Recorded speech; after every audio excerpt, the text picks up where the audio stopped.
So, okay, say that you're stranded on a desert island. You can bring one TV show's DVD box set with you. What are you bringing? One TV show is hard to nail down because it's like, do you want to do something that you've never seen? I mean, probably not, because you want to watch it on repeat. Do you want something funny, like to make you laugh? Like I was thinking 30 Rock would be a good one, or Parks and Rec, something like that. But I think that I've landed on The West Wing, because I feel like there's always more that I learn every time I rewatch an episode of The West Wing. And God, there's so long and there's so many seasons. So I feel like that's my choice, The West Wing. Hey, what's up?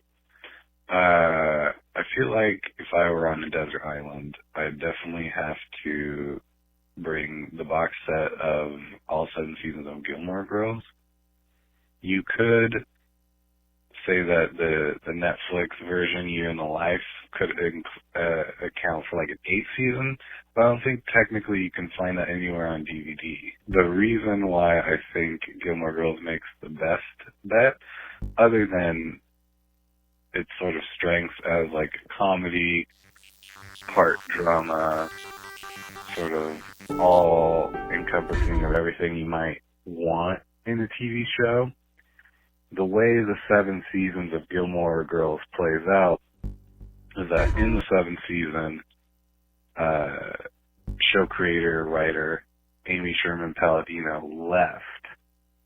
So the 7th season takes a notable hit in quality. And while I think they stick the landing, and there are some good points of the 7th season, by the time you trudge through some of the weaker points of the 7th season, it really makes you want to go back to the first 6 seasons and watch those again to really relive and re-experience how great all those seasons were. Hey, I think I'd probably take the Good Place season box set, if they even make those anymore. Believing in the collective good of humanity, or at least the end goal of humanity to work towards a collective good, seems kind of important right now. The only answer to this question is the X-Files complete series on DVD, because it clearly is the best. It holds up to repeated viewings. I have watched it at least, I don't even want to tell you how many times now. And you can skip the junk episodes and just get to the good ones whenever you want to. Hey, Zach. It's Laura Harper Lake from the Creative Guts podcast. I'm calling to answer your question. The DVD box set of a show that I would need on a deserted island is Brooklyn Nine-Nine. First off, I am 1 part Boyle and 1 part Amy, and my husband is a replica of Jake Peralta, pretty much. So it would be a very self-reflective situation, in a way. They face continued adversity with all the crazy hijinks they get into, and they're always fighting for good, so inspiration. And it's probably the funniest show I've ever seen, including The Office and Parks and Rec and even Seinfeld. It is so freaking funny, and you need to laugh when you're on a deserted island with no hope of getting off. Which is what it feels like kind of right now with what we're going through. Hi, Desert Island Hotline. So this is going to be 2 people. It's me and Jeff. Hi, Zach. It's Paige. On the desert island, the first thing I thought of was The Sopranos.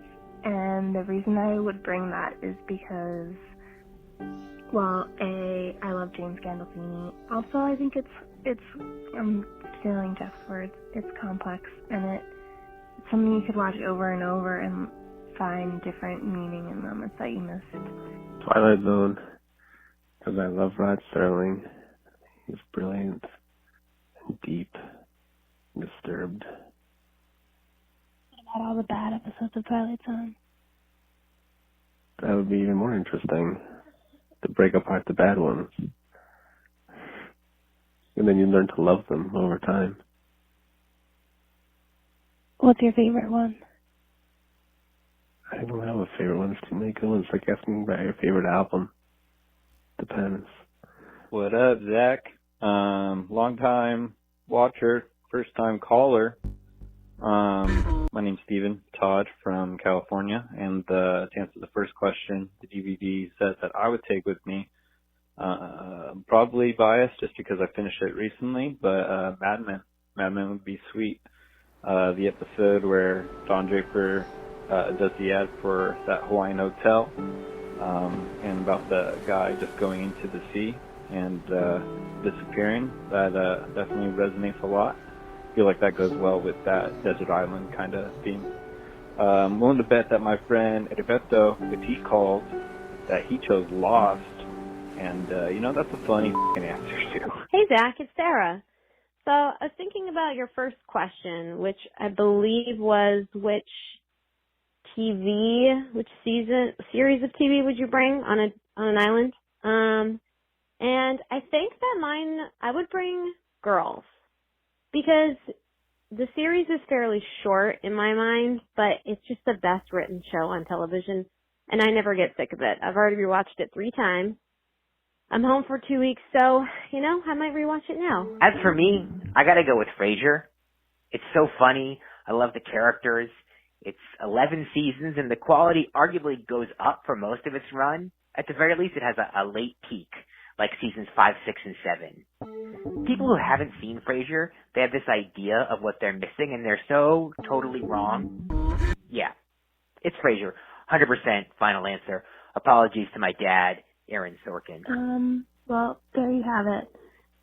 Hopefully we can answer more questions for you down the road. Bye.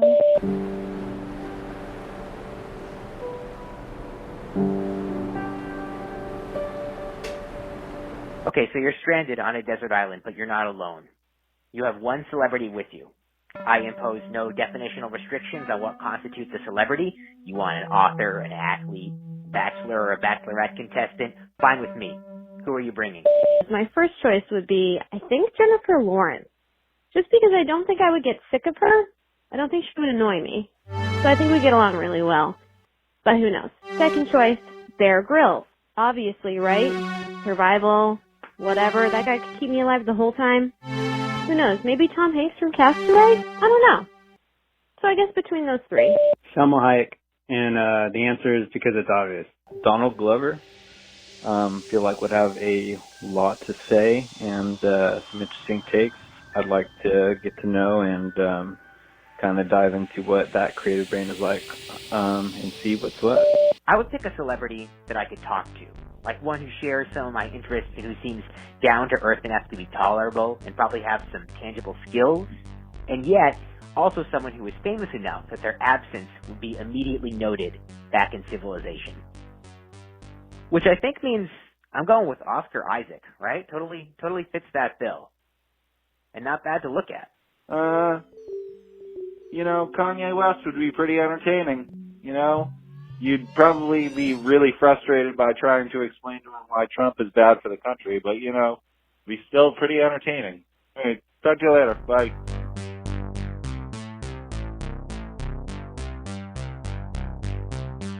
On this desert island, with your DVD box set or thumb drive with all the episodes of the streaming show, and with your celebrity pal, you also have an iPod Nano.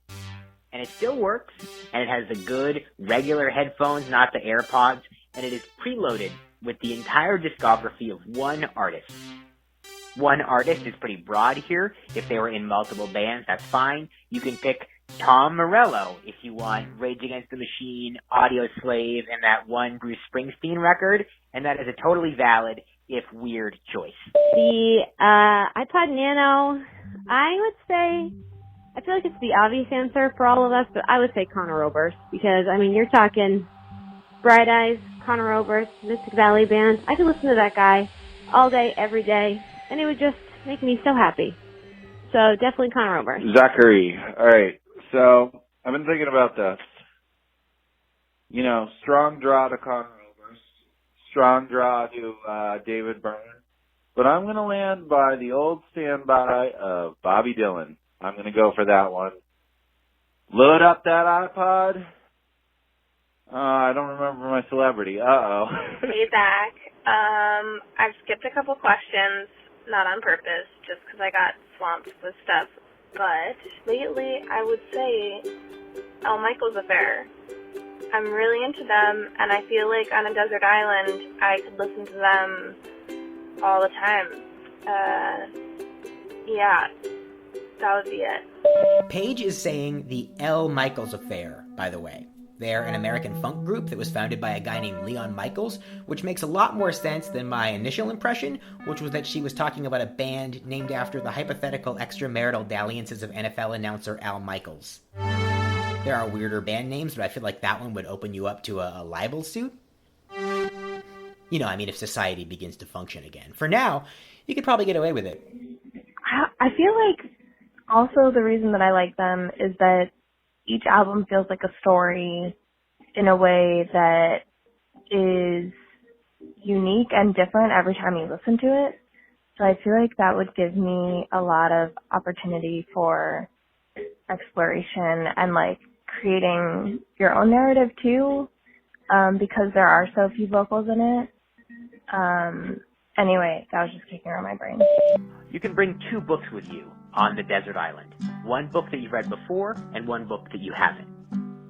I'm asking this, I guess, because I want to ask a question that picks at my own habit of rereading my favorite books, while others, books that I've bought and even looked forward to reading, just sit languishing on the shelf. Like, let's say that I brought Chad Harbach's book, The Art of Fielding, to my island, and also David Simon's piece of long-form reporting about the drug dealers in Baltimore, The Corner. It was one of the books that The Wire was based on. I'm probably just going to read The Art of Fielding again, right?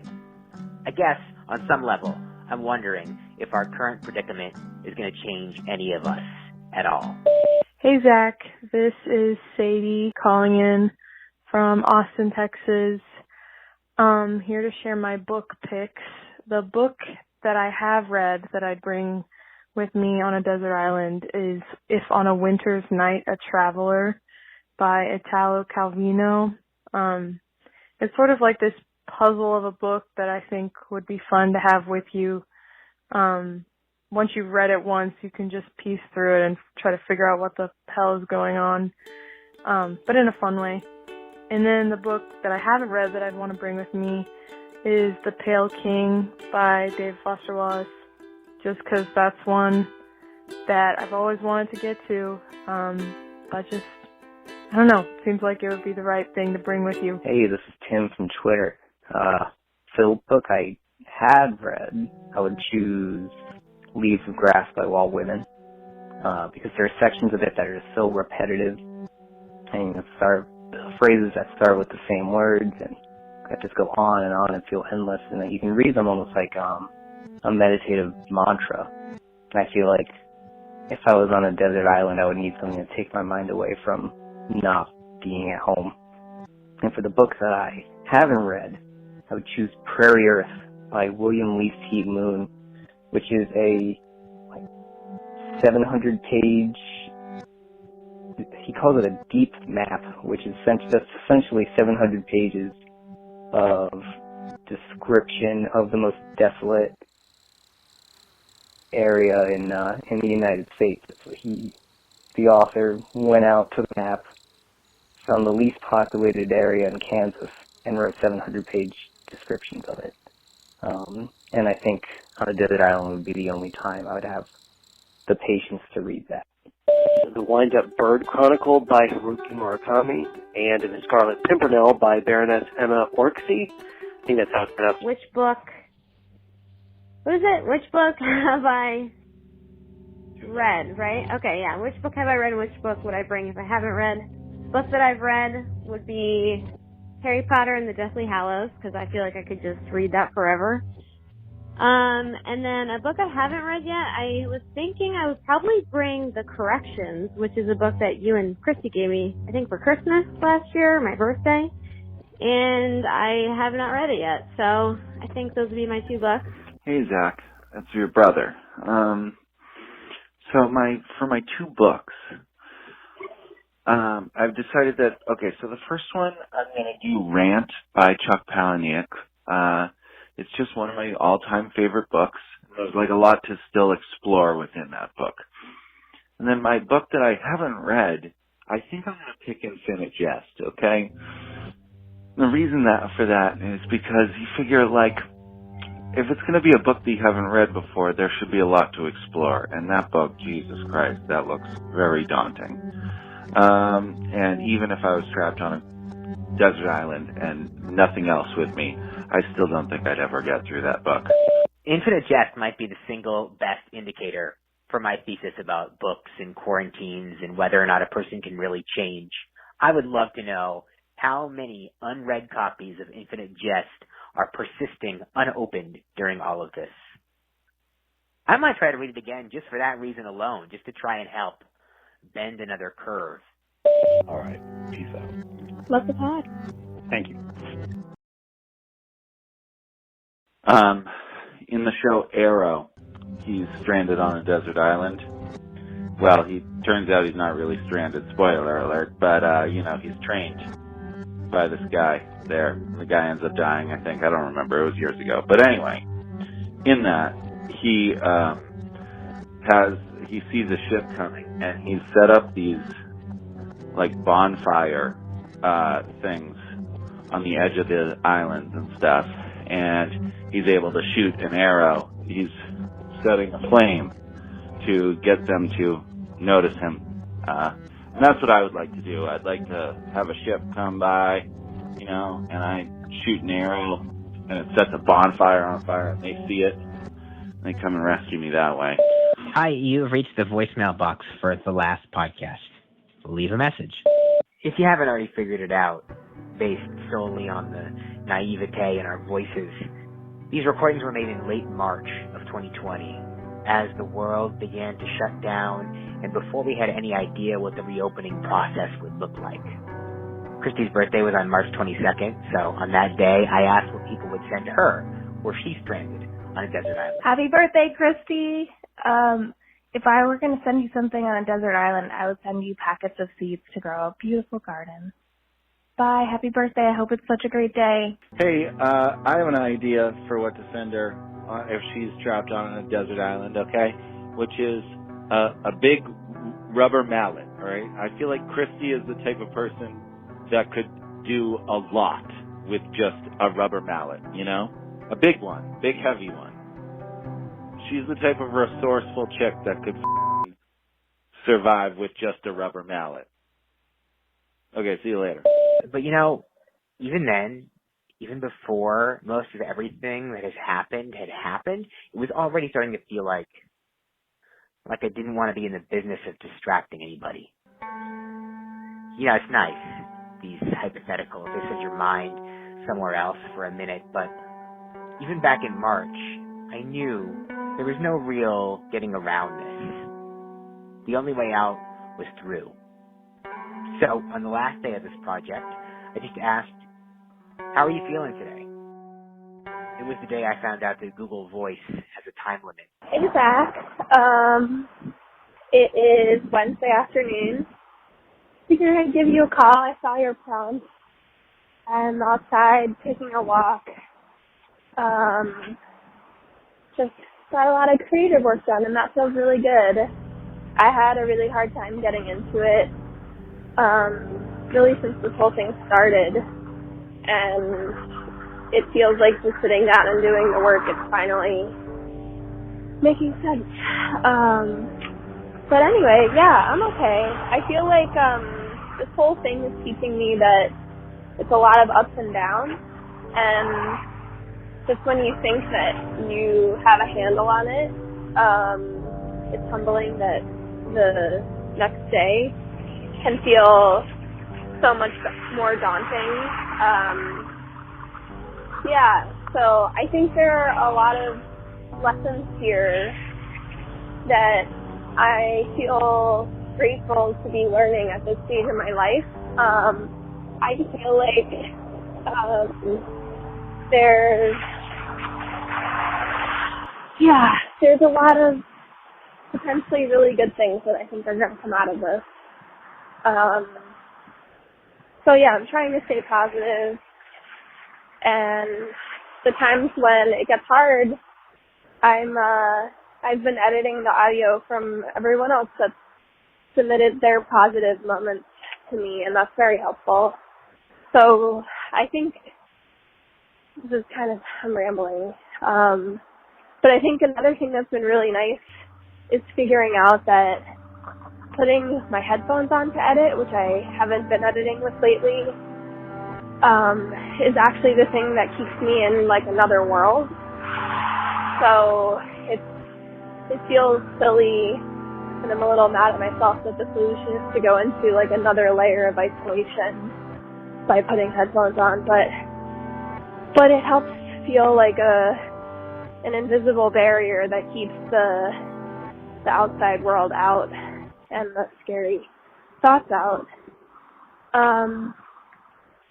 Yeah. How are you guys doing? I know you can't reply because this is all like off. But yeah, I've also been keeping in touch with a lot of people that I haven't, and I think it's making me appreciate the people and the relationships and the communities that I have built in Boston and in New England. It's making me realize that I am very lucky.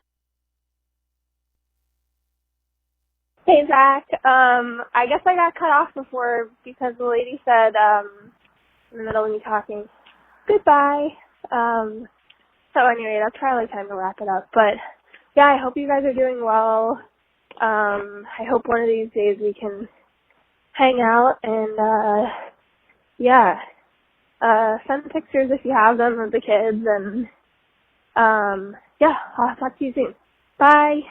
How am I feeling? The last question. And, I am feeling really scared. I think at any point that I am forced to leave the house that I am going to, potentially run into somebody that is a carrier and doesn't know it, already has it, doesn't know it. It's that type of thing.